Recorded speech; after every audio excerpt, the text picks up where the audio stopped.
This is Writing Weekend. Writing is a practice met daily, either on the page or off. These two exercises will help you find balance in that practice. I'm going to write with you. 2 minutes on the timer. Let's go. Welcome to Writing Weekend.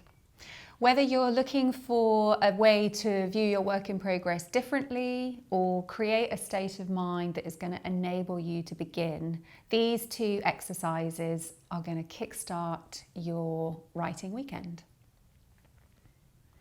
So the two exercises are inspired by an interview I read in the Paris Review. I love the interviews in the Paris Review.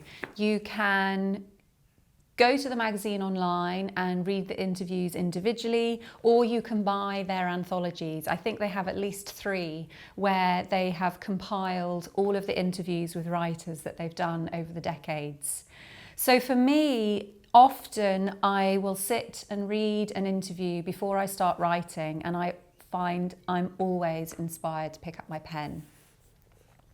So I was reading an interview with Maya Angelou the other day, and I thought, I'm going to bring her into Writing Weekend.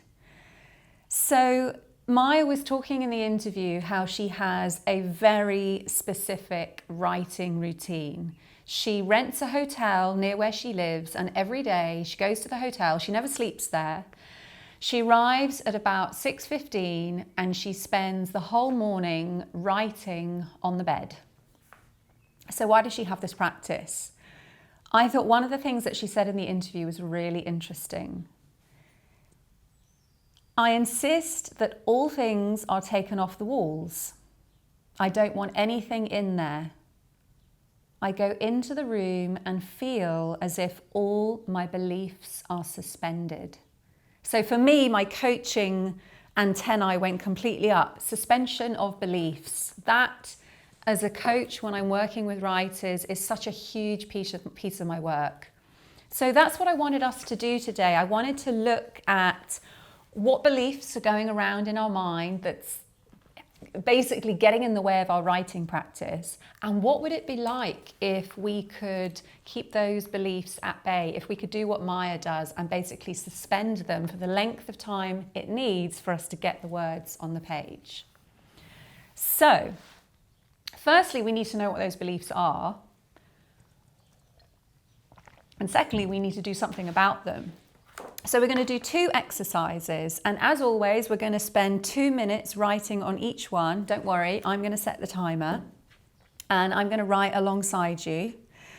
And we're going to use these exercises to get more of an insight into the gremlins in our mind and how we can just laugh at them next time they show up. So 2 minutes are set on the clock. So the first exercise is to spend 2 minutes writing on what are the beliefs that you could do without when it comes to writing. So it may be a certain thinking process, it may be a certain line of criticism that you hear, it may be a feeling, it may be a fear. All of those categories come under the idea of beliefs. It's a feeling of discomfort, the fear that someone's going to read it and think it's rubbish, a voice in your mind that says you're never going to be any good at this. Those are all beliefs. So what is it that sneaks into your writing practice? What beliefs could you do without when it comes to writing? We're going to spend 2 minutes and start at the timer.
Okay, 2 minutes.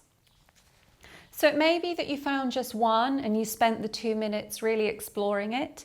For me, I just kept listing my thoughts. I kept thinking back to my writing practice. I kept thinking, what's the critical voice that came up? So I got a load of different ones down on the page. Some of them I know, some of them, as I got more into it, they began to come out that seemed kind of new, actually.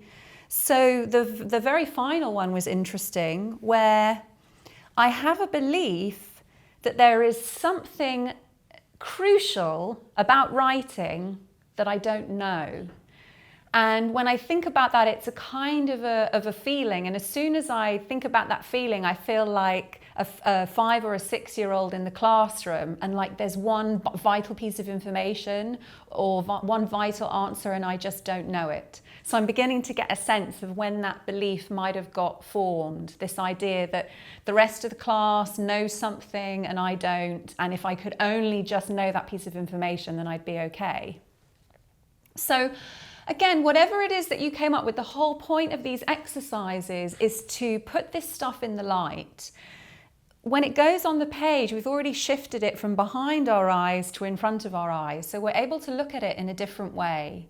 And I can certainly say this for me, that when I started to really look at what was going on in my mind, the first thing that I wanted to do was fix it, get rid of it, not have it there anymore.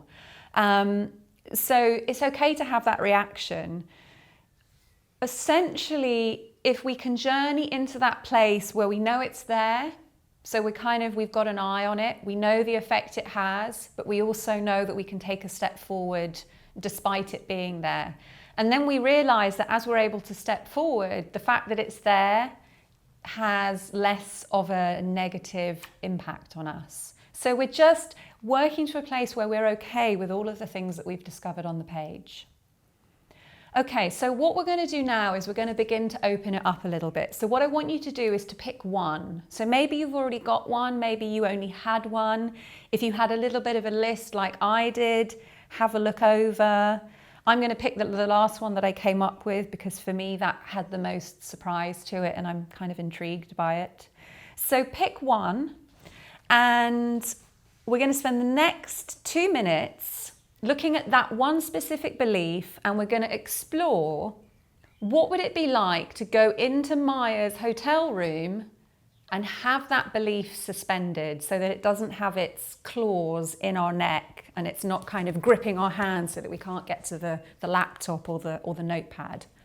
So just imagine, you may want to visualize it coming into the hotel room. There's nothing on the walls, the bed's nicely made up, and that belief just gets suspended in the doorway, like it can't come into the room. So what's it like, what would it be like to have that belief suspended by the act of coming in the door and picking up your pen, or coming in the door and switching on your laptop? 2 minutes, what's it like to have that belief suspended?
Okay. Right, so I had a really interesting experience. I've basically got to this place where I've got this really nice glow in my stomach, and I've got this real grin, which you can probably see. So I realized, working on the belief of that, the little girl in class thinking there's one vital piece of information that I don't know, as I was writing with that belief suspended, I realized that I was no longer focusing on that one thing that I didn't know. I was able to appreciate that I had everything that I needed. And that meant that I was looking at the words, not thinking they're missing something, but I can't tell what it is they're missing. I was looking at the words and really appreciating what I was able to come up with, and thinking, yeah, my last sentence is, that means I can write what I want. Just let the words flow. And that's when I got that really nice feeling in my stomach, and I've written, my smile is massive. So thank you, Maya. It's nice to be able to do that creative exercise where you can just imagine coming into a place where those critical voices, or those fears from childhood, or fears of being judged, they have no place. They have no place when you have your pen in your hand, or they have no place as soon as your laptop is switched on.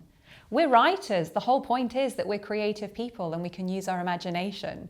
So why not use your imagination first to create your perfect writing conditions? So thanks for hanging out with me, and I hope you enjoy your writing weekend, and really look forward to seeing you next Saturday. Bye.